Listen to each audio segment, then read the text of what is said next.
a guy by the name of Zohran Mamdani, a Muslim socialist. And if you look at history, since, it's interesting that the Muslims align themselves with Adolf Hitler, right?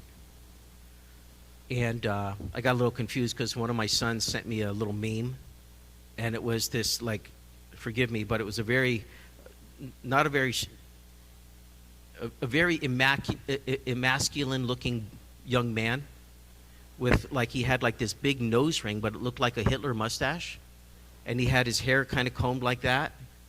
And the title under this thing one of my sons sent me was Adolf Himmler, something, so it was a play on Adolf Hitler, but it was Adolf Himmler, something like that. Anyway, I'm telling you, that was very funny when I saw it. But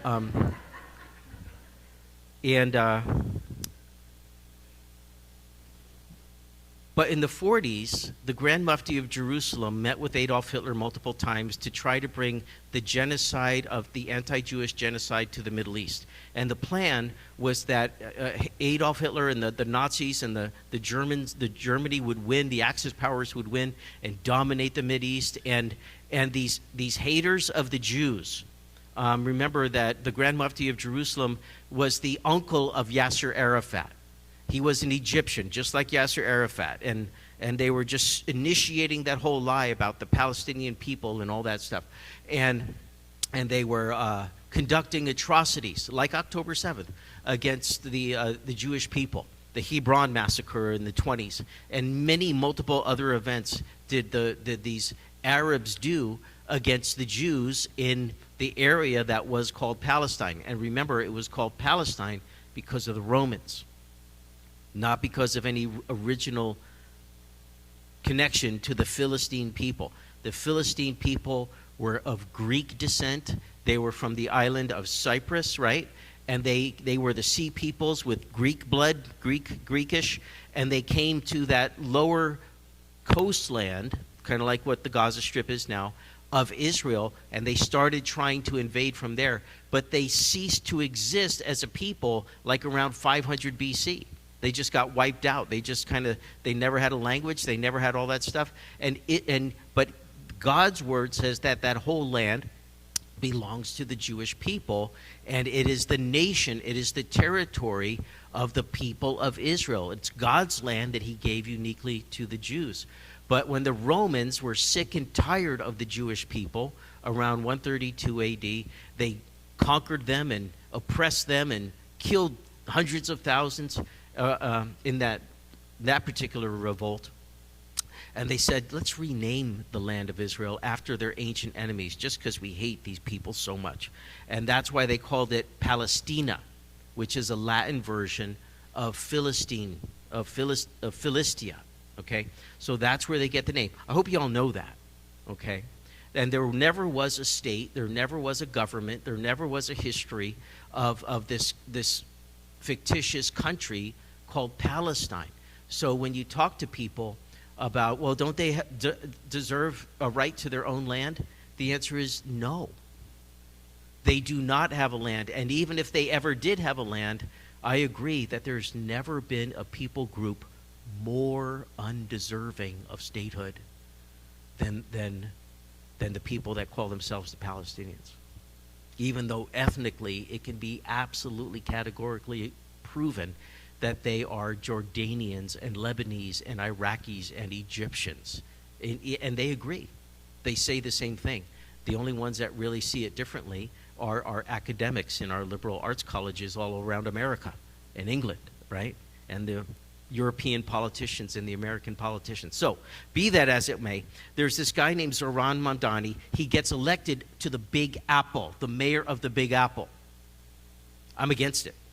I'm from New Jersey. Okay, when I was in high school, I lived in this area called Atlantic Highlands. I could cross Route 35 down at the bottom, Route 36 at the bottom of my hill, walk up to this big it was like a retirement or apartment type of building, and it was way up on a hill. This place was called the Atlantic Highlands. You could look right down on Sandy Hook, the Atlantic Ocean, and you could look across, and in the distance you could see the Statue of Liberty, and you could see the Twin Towers. Okay, tiny, but you could definitely see them. And so we always grew up in relation to New York. There was who knows how many hundreds of thousands or millions of New Jerseyans that would commute every day into New York. They do that for 40 years, and then they go down to to Florida, for their golden years. And it's like my whole life was literally like a Seinfeld episode. It was really, all my relatives were like that. But for Zoran Mamdani, understand that from the days of Nazism and fascism and the Grand Mufti of Jerusalem cooperating with Adolf Hitler and working hand in glove, when fascism or Nazism was defeated in Germany, then immediately Islam connected with socialist or Soviet Russia. And around the world, they would partner with socialism, even though socialism wasn't really a good fit with the theocratic rule of Islam. Okay?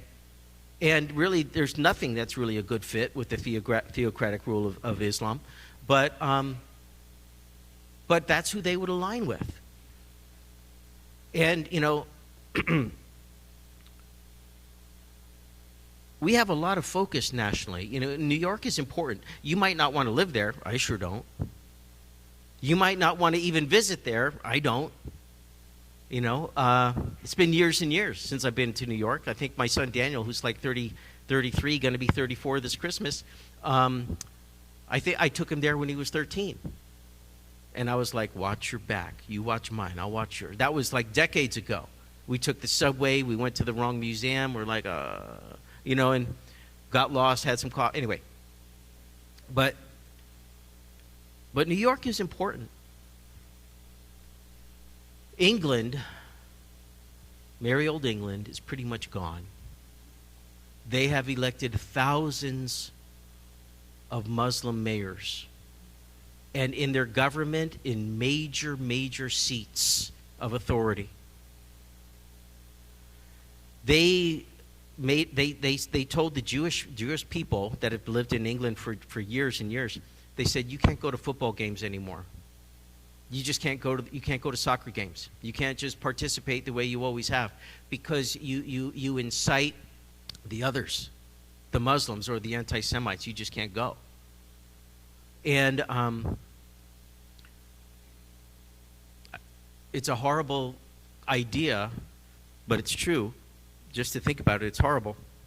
But thousands and thousands of young British gals have been raped and killed by Muslim men.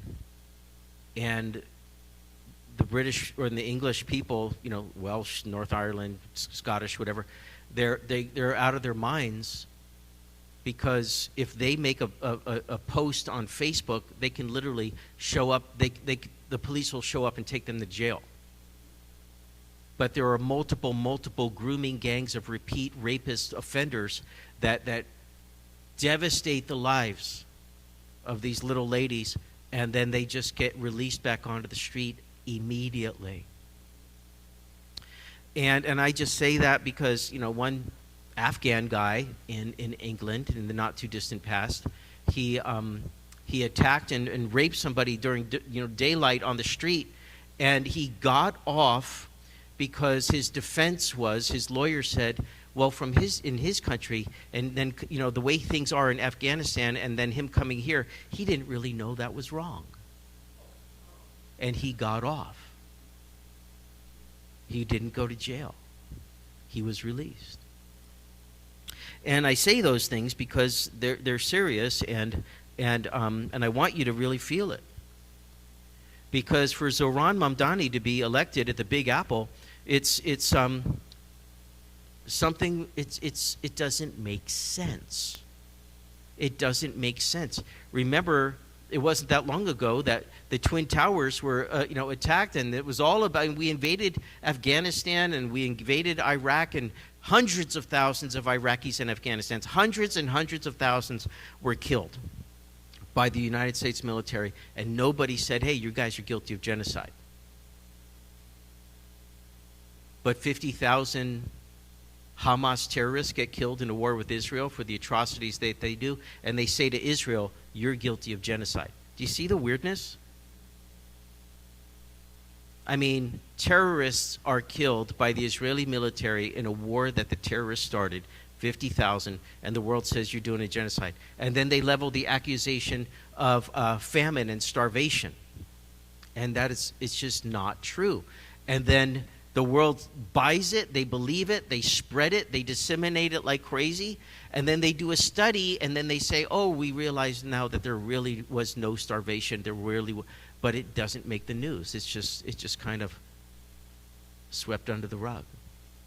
And I say all these things because there's just a lot of things going on internationally that just do not make sense. It doesn't make sense. Remember the message after 9/11, we met in this room that Tuesday night, to pray for our country with urgency and with brokenness because of the 2,900 some odd people whose lives were lost that day. And the message was, we must never, never, never forget, right? And then just so many years later, they elect a guy that says, that is socialist, and he says, I want everybody to have free bus rides. I want there to be government-owned and operated grocery stores, and they're open all the time. You look at all the government-operated grocery stores in North Korea, in Venezuela, and in the old Soviet Union, and you go, if you want groceries, that's not where you go. There's just no food. That's what socialism does. It messes things up radically and royally, and people suffer. And then when people would question Zohran Mamdani about, was it wrong for Hamas to commit the atrocities of October 7th, he would just evade the question. He would just dance all around it, and basically on all these other interviews, he supports Hamas. He supports Hamas. Wicked, foul, demonically inspired evil. And it just doesn't make any sense that he should be elected.